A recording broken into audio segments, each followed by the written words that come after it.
Thanks everyone. It's an honor to be here today. My name is Gabe Lenetsky. I'm a Keysight engineer based in the United States, specifically California, and so Silicon Valley. I am my role in Keysight is to work with customers within all fields in quantum sensing, quantum communications, quantum computing. I work with customers in aerospace and defense. Getting some feedback here. Sorry. Sorry. Customers at universities and national labs. So I touch on all kind of aspects of this research area, and I just want to thank my colleague and new friend Alex for arranging this for me to present today.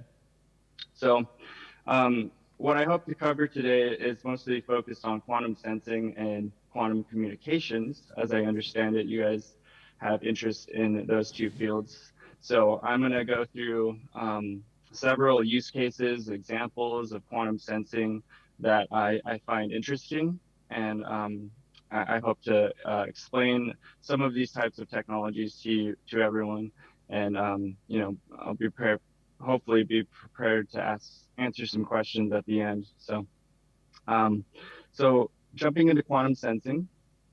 So just as an overview, quantum sensors cover a very broad research area and are very interesting to the aerospace and defense, to actually to the medical industry, to anywhere in fundamental physics and more. So a quantum sensor deals with the design and engineering of quantum sources and quantum measurements that will improve, say, the performance over, say, the classical approach in several technological applications.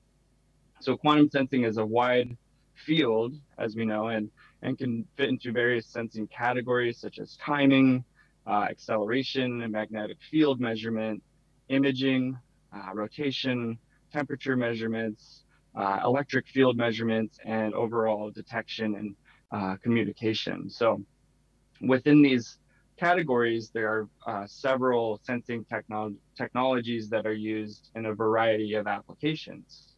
And for example, and some of these technologies that are being developed or are on the market today are being researched or so on are timing technologies such as chip scale atomic clocks or optical clocks, and many others. In the case of, say, rotation devices, there are NMR devices, diamond nitrogen vacancy sensors, and cold atoms. For, say, acceleration, there's research being done in gravimeters to put gravimeters in airplanes or in outer space and satellites to measure the, say, gravity in the object itself. There's in that research area, there's technologies in gradiometers, spin qubits, and cold atoms. In the case of magnetic field measurements, there's a lot of research being done in diamond nitrogen vacancy centers to measure magnetic fields for, say, gradiometry as well. In the case of electric field measurements, there's quantum illumination, which touches on quantum radar, which is a new type of research field that is still in the early phases, but it's being developed worldwide in places like Canada and in China. And within electric field measurements are superconducting qubits, which are also very powerful sensing technologies as well. And then in the case of imaging, superconducting nanowires, as well as interferometers and other heterodyne structures for detecting single photons, and general detection or communications. There are technologies called Rydberg atoms. So this is like a long list of its various technologies, and I'm not going to be able to cover all of these, but I hope to get through a few of them. And then talking about some of the applications for these quantum technologies, they range from position, navigation, and timing for things in GPS or exploration. In the case of medical imaging, using quantum sensors as ways to, say, detect or measure DNA or detect cancer or early on. In the case of radar or even LiDAR, this is very useful and interesting to, aerospace defense research teams who are wanting to, discover or use a, enhanced radar technique to, learn more about stealth objects that are, flying through the sky, for example, or within, distances, close or far ranges. So there's lots of applications here, from geological imaging, astrophysics, metrology, quantum antennas and receivers, and even security and fundamental physics. So, this is just a useful table for us to kind of like think about what can quantum sensors do and what will they do in the future. So, jumping into a few actually use cases of where Keysight, for example, has some some way of collaborating with the quantum sensing field.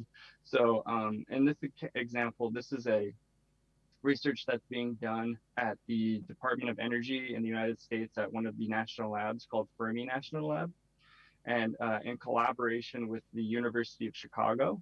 And so what they're trying to do is discover actually dark matter. And dark matter is basically this invisible stuff that makes up, a majority of the universe. And in this collaboration, they've developed a superconducting version of the device. In this case, it's a superconducting qubit that will be able to detect, say, weak signals emitted by two kinds of hypothetical subatomic particles called axions and even hidden photons. So those are two candidates for dark matter. And so in this experimental setup shown here, on the left, you can see the dilution refrigerator wiring diagram. And so the qubit actually sits here at the bottom. And this is where the qubit readout is performed. So what they do is they inject the cavity with, in this case, pulses from an arbitrary waveform generator. And what they're doing in the center here is actually driving the qubit with pi over 2 pulses to determine the qubit's resonance frequency. And then a microwave cavity, within this microwave cavity shown here, they actually measure the resonance frequency. So then they tune the qubits to the resonance frequency. And what they do is they tune these to the mass of, say, a hypothetical particle, and then they accumulate an electromagnetic response over some time. So on very rare occasions when this dark matter will interact with the storage device, they'll get some sort of pulse or readout response in the form of, say, a 0 or a 1. And that'll, eventually tell them over time that they've detected one of these candidates of dark matter and, hopefully discover something soon. So that's like a really awesome and exciting, use case of how superconducting qubits can have multiple applications within quantum. Getting into a different type of quantum sensing technology called Rydberg atoms. These are exciting because they have, well, first of all, the Rydberg atom sensor uses laser beams to create highly excited Rydberg atoms directly above, say, a certain microwave circuit. And this boosts and focuses, say, the device on a portion of the spectrum that needs to be measured. So the Rydberg atom is very sensitive to, say, a circuit's voltage, which enables this device to be used as a sensitive probe for measuring a wide range of signals in the RF spectrum. So in this example shown here on left, they use a microwave field, which is generated by a signal generator, which then is applied transversely to a vapor cell, which has these lasers, beams propagating through it. And in this experiment, they're actually demonstrating a atom-based quantum receiver, which is suitable for microwave communication. So in this case, this method is suitable for measuring carrier frequencies on the range of approximately 1 gigahertz to up to hundreds of gigahertz. So that's one unique quantum sensor that is used for communications. In the case of quantum dots, these are semiconductor particles of a few nanometers in size and have optical and electrical properties that differ from larger particles due to their quantum mechanics. So they are very central to nanotechnology research. And so when you excite, say, a quantum dot, an electron in the quantum dot can be excited to a higher energy level. And in the case of semiconducting, the process corresponds to, say, a electron moving from the valence band up to the conductance band. So this example here on the left is a demonstration of a quantum dot technology where they're trying to use it as a sensing gas. So when gas interacts with the surface of this layer, it creates a charge, and then they can measure the basically a current through this. It kind of acts as like a transistor. And then the example here on the right actually uses a quantum dot that sits near this two quantum dot, double quantum dot plunger. And it just acts as a charge sensor. And so they're actually using a PXI module here, and they're programming the FPGA within it to create this PID controller. So they can tune in the response of the electron charge as it's measuring this other double quantum dot device. So moving forward, diamond nitrogen vacancies, which have many types of applications that are going to be used or are currently used. This ranges from anything in the magnetic navigation or surveying, like that of GPS or radiometry. Really useful for medical imaging or scanning, electromagnetic detection, or magnetometry, temperature, or even AC measurements, NMR spectroscopy to measure atomic nuclei, and as well as any kind of underwater or over-the-air communications. So in these examples, it's very similar to how a qubit, you would pulse a qubit. This example on the left here shows an AWG is used to dynamically, say, pulse between a microwave amplifier and an RF amplifier. And this device is then surrounded by a superconducting magnet, and it uses it. And then there's a 520 nanometer diode laser that is used to excite the device. So you want to emit some fluorescence. That's shown as this red laser. And then that's measured by an avalanche photo detector. And then on this end, you have some sort of oscilloscope or digitizer to measure the response. And so in this specific demonstration on the left here, they're demonstrating how when you this device it interacts with, say, an electric field, they could use this to measure, say, the lifetime of a battery within a car, for example. So very exciting. One of the final kind of quantum sensors that I talk about here today are superconducting nanowire single photon detectors, which have a very robust type of application area. They are good for quantum sensing, but they also are good for quantum communications, which I'll talk about in the next section here. So they're highly sensitive devices for single photon detection. And on the left here is just off-the-shelf equipment that is used to stimulate the single photon detector. Here, there's some attenuation that needs to be done to basically put this laser put the laser into basically a single photon mode that will then interact with the device, and then they use some type of cabling to measure this outside the.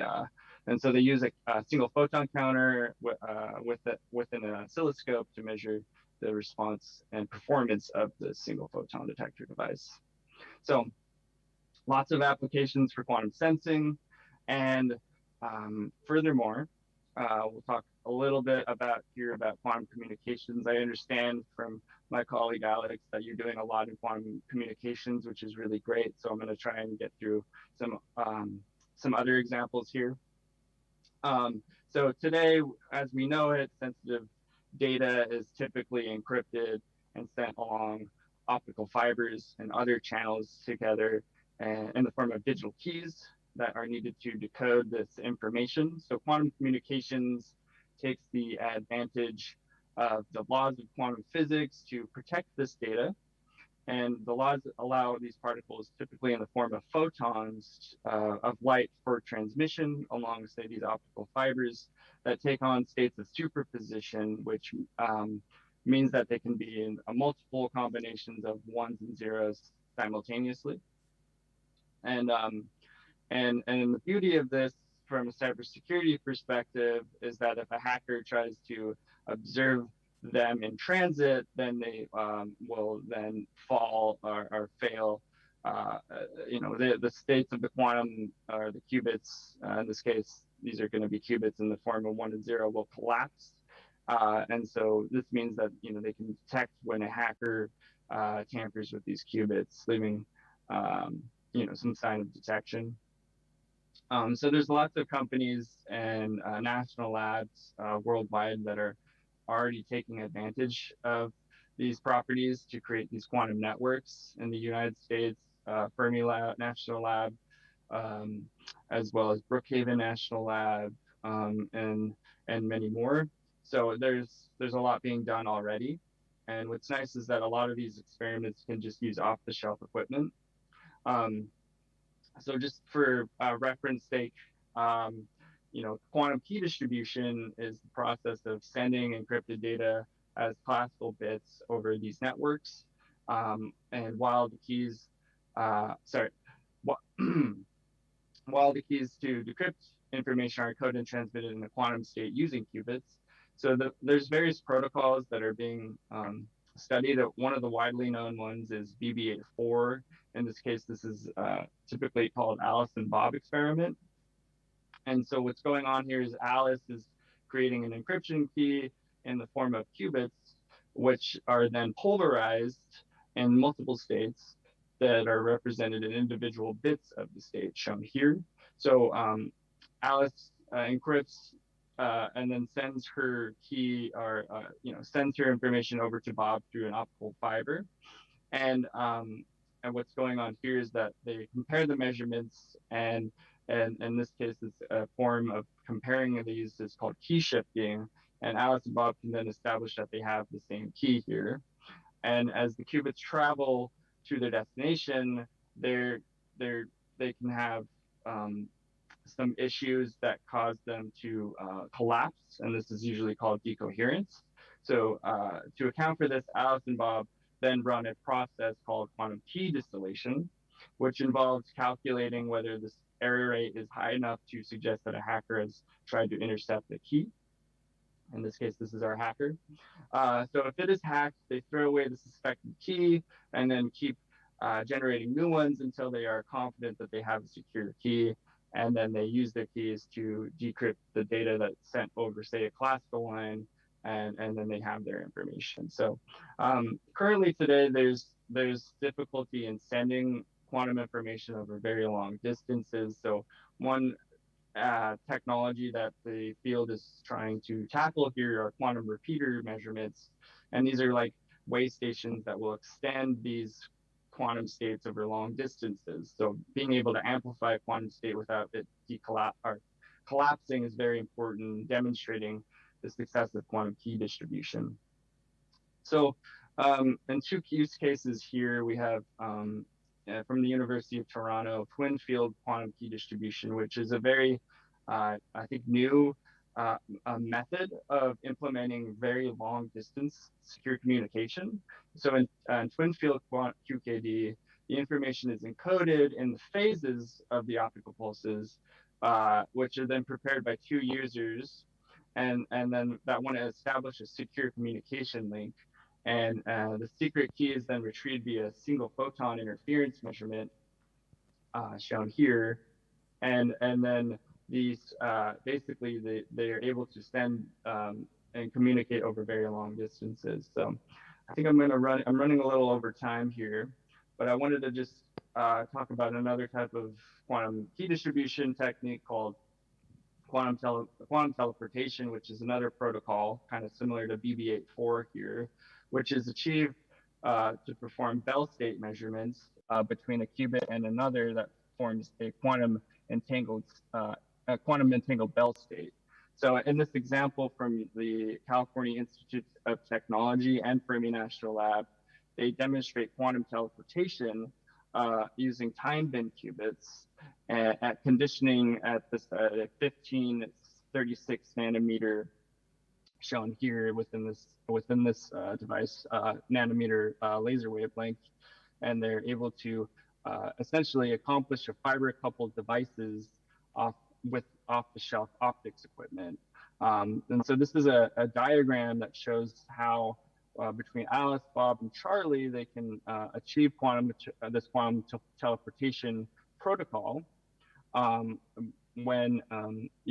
quantum teleportation protocol using superconducting nanowire single photon detectors as well, and other data analysis tools shown here. In this case, they provided a TDC, or time domain converter, to count the photons as they're measured within this cryostat shown here. So just a demonstration of quantum teleportation that is really important to, say, the success of, say, demonstrating a quantum internet. So that kind of concludes my talk. I hope you guys can still hear me or see me. Yeah, we have seen you. Thank you very much. Any questions? Okay. Thank you. I have a pretty short question. Adam, of which chemical elements do you use in your sensors based on Rydberg atoms? So for the Rydberg atoms, these, let's see. In this case, they were using cesium as a vapor. Yeah. Okay, thanks. Any other questions? Actually, I didn't understand what does it mean, quantum key distribution teleportation protocol. Could you just comment briefly? So, yeah. So maybe more or less, it's one of the similar like BB84 protocol that is common, like Alice and Bob. It's more demonstrating that they can do a teleportation experiment. Maybe it's not so much a protocol, but an experiment. But because that they need to demonstrate teleportation, I think you'll see more teleportation type of protocols that that will be researched and come out in academic papers. Okay. Yeah. So you have shown this SNSPD characterization test bench with some sort of power meter. Do you remember offhand what the sensitivity of this power?